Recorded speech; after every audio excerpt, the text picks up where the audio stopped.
You know how some people say you should never mix gaming with relationships? I used to laugh at that, until my 6-year relationship crumbled right before my eyes, all because of one pathetic, cowardly gamer boy and his obsession with RuneScape. We met when I was 17 and he was just 14, through RuneScape of all places. Over the years, our friendship evolved. Late-night calls, grinding for levels together, slowly turned into a long-distance relationship spanning 1,500 miles. I flew to see him. He visited me. We planned to close the gap permanently. I even set a date to move in with him. December of this year.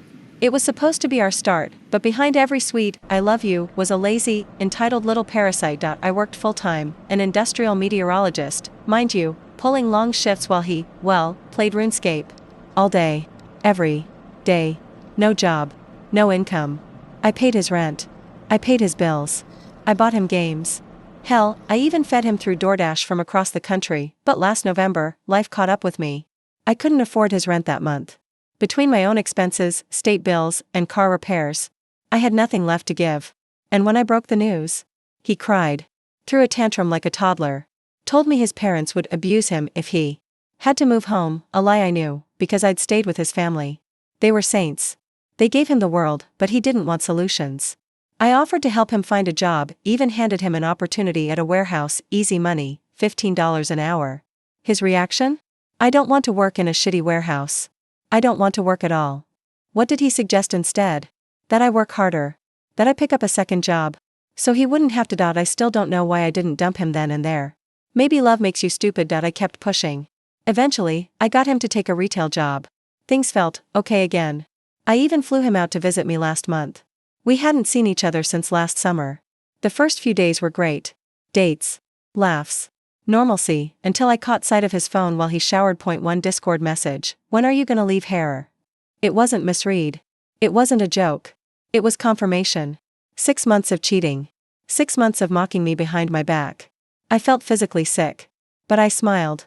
Oh, I smiled. Because I knew something he didn't. I had the keys to everything. He loved RuneScape. We shared an account we'd built together, our little baby. We joked if we ever split, we'd split the bank. Half for him, half for me. Cute, right? So that night, after he'd fallen asleep like the useless slug, I logged in. I took my half and gave it away. Every coin.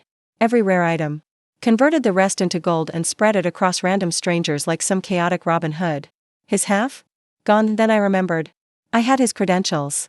His main account. His pride and joy. 14 years of effort.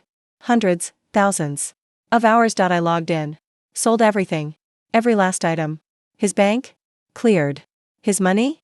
Over 8.5 billion gold, at my fingertips. What to buy? Oh, something perfectly stupid. I reached out to a friend who collects the most useless, pointless RuneScape items imaginable, burnt food. Specifically, burnt spiders on sticks.